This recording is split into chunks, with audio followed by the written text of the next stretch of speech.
चुनाव है, क्या लग रहा है आपको? क्योंकि ये एक तरह से बीजेपी, एनडीए और आपके लिए, दोनों के लिए महत्वपूर्ण है। और नहीं, कोई भी चुनाव जो होता है महत्वपूर्ण होता है और उसको गंभीरता से लेनी चाहिए। और हम लोग खुद वहाँ रह के आए हैं, कैंपेन करके आए हैं और काफ़ी अच्छा लोगों में उत्साह दिखा और सरकार के खिलाफ नाराज़गी दिखी। लोग जान रहे हैं कि बिहार में बिहार सरकार नहीं चला रही, बल्कि बिहार में सर्कस चल रहा है। लोग परेशान हैं, जनहित के मुद्दे गायब हैं, मुद्दों पे काम नहीं कर रही है सरकार। जो वादा किया था पिछले चुनाव में उस पर खड़े नहीं उतरी सरकार। तो पूरी तरीके से जो भी, और एनडीए में आपस में जो भी पकड़ा हो उसमें हमको कुछ नहीं कहना, लेकिन नुकसान जो हो रहा है वो बिहार के लोगों का हो रहा है। तो बौछाहा में हम लोग निश्चिंत हैं और हमारा राष्ट्रीय जनता दल का विजय सुनिश्चित है। और अमर पासवान जी वहाँ से जो चुनाव लड़ रहे हैं, जनता ने उनके पिता को 5 साल के लिए भी मौका दिया था, तो अभी तो 2.5 साल ही हुआ है। तो मुझे पूर्ण विश्वास है कि फिर से उनको मौका मिलेगा। और आप देखिए ना, जितने एनडीए नेता, चाहे प्रदेश अध्यक्ष भाजपा के हों, मुख्यमंत्री हों, सबको जो है, या वहाँ के सांसद हों मुजफ्फरपुर के, सबको वहाँ की जनता जो है भगाने का काम कर रही है, हुट आउट कर रही है। यानी साफ तौर पे ये इंडिकेशन है। और सर्व समाज के लोग, चाहे अपर कास्ट हों, चाहे बैकवर्ड हों, माइनॉरिटीज़ हों, दलित हों, सब लोग जो है मिल करके राष्ट्रीय जनता दल को चुनाव जिता रहे हैं। आरोप लगा रहे हैं कि आरजेडी जो है वही हुटिंग करवा रही है ना, या जो भी है वहाँ नहीं पे। नहीं, ऐसा बात नहीं है। कोई मतलब है हुटिंग कराने का? हम लोग इस काम को अंजाम देने की कल्पना भी नहीं कर सकते, सोच भी नहीं सकते। ये तो जनता है ना। अब आप बताइए, ऐसी जो बख्तियारपुर में जो घटना हुई थी, तो एक युवक जो है, चाहे जो भी उसकी हालत हो, मुख्यमंत्री को अगर पीट रहा है, तो इसकी वजह तो हम नहीं है। इसकी वजह तो सरकार में बैठे हुए लोग, वो लोग अच्छी वजह से जानते हैं कि क्या है। लेकिन इस तरह का काम हम लोग अंजाम नहीं देते। ये तो खुद ही भाजपा के लोग हैं। आप बताइए ना, वहाँ जो सुरेश शर्मा जो मंत्री रहे, वो एक बार भी गए क्या वोट मांगने? तो मतलब आरजेडी ने अभी रोक रखा है वहाँ, जो पूर्व मंत्री रहे, शहरी विकास मंत्री। क्यों लोगों में गुस्सा है भाजपा के प्रति? और बीजेपी के लोग ही खुलेआम कह रहे हैं कि उम्मीदवार प्रत्याशी जो भाजपा ने दिया है वो स्वीकार नहीं है।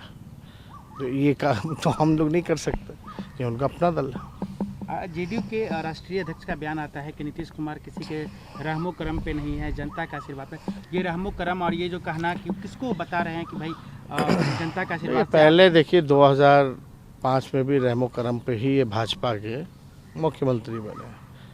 जब बीजेपी से इन्होंने डाइवोर्स लिया 2012 में, जब मोदी जी का थाली खींचा, कैंसिल किया डिनर, उसके बाद लालू जी के रहमो करम पर रहे।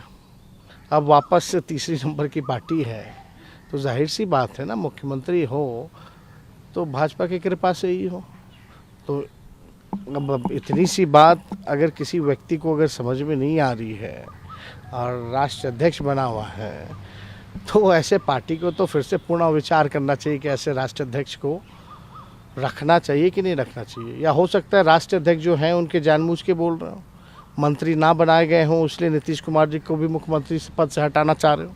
कुछ भी हो सकता है। उपेंद्र कस्बा कर रहे हैं कि जब तक एनडीए एग्जिस्ट कर रही है तब तक नीतीश जी ही रहेंगे, जबकि बीजेपी के कई विधायक, कई नेता ये कर रहे हैं अब इनको छोड़ देना चाहिए, अब इनको राजनीति। अरे अब वो क्या बोलते हैं कि अपने स्थिर तो रहते नहीं हैं। अब उनको शिक्षा व्यवस्था बहुत अच्छा लग रहा है। हाँ, तो कहाँ कहाँ वो घूम लिए हैं, क्या क्या नहीं किए, तो सब जाना, इसमें क्या बोलना। ठीक है, एक अंतिम सवाल। जिस तरीके से कल रामनवमी के अवसर पे डकबंगला चौराहा को श्री राम चौक बना दिया गया, मुख्यमंत्री भी वहाँ पर बैठे हुए थे, कैसे इस चीज़ों को देख रहे हैं? कई जगह पे खबरें आई है कि घटनाएं हुई है, छिटपुट हुई है, चाहे जो भी है, लेकिन कहीं ना कहीं समाज में तनाव पैदा हुआ। देखिए, हम कोई राय देने वाले तो है नहीं इसमें, ना हम कोई जज हैं। लेकिन हमको इतना पता है कि अगर कोई भी त्यौहार अगर हम मनाएं तो सच्ची श्रद्धा के साथ हम त्यौहार मनाएं। अब इसमें किसी को आपत्ति नहीं होनी चाहिए। ये देश में इतनी डाइवर्सिटी है, फिर भी हम देश हैं ना। चाहे अलग रिलीजन हो, चाहे हम अलग कास्ट से आते हों, चाहे रीजन हमारा अलग हो, लैंग्वेज अलग हो, खान पान अलग हो, पहनने का क्लोथिंग स्टाइल अलग हो, तभी तो हम लोग मुल्क हैं और इस देश की यही खूबसूरती है। तो कोई भी पर्व त्यौहार मना जाए, अभी साथ साथ रमज़ान भी चल रहा, हम लोग कई लोग जो हैं इफ्तार लगातार मनाते रहे, फिर आने वाले समय में हम लोग, क्योंकि 2 साल लॉकडाउन था, इफ्तार हम लोग मनाएंगे। लेकिन ये कोई भी त्यौहार का गलत दुरुपयोग, मन में गलत भावना नहीं होनी चाहिए, क्लियर इंटेंशन। जिस धर्म की बात लोग करते हैं, अगर हम हिंदू हैं तो हमारे मन में शुद्धता होनी चाहिए कि सबके प्रति हम सम्मान दें, दूसरे धर्मों के प्रति भी हम सम्मान दें, ये होना चाहिए।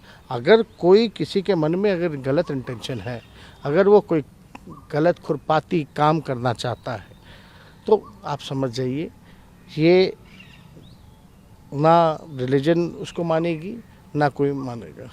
यानी आपको बेहतर इंसान पहले बनना होगा।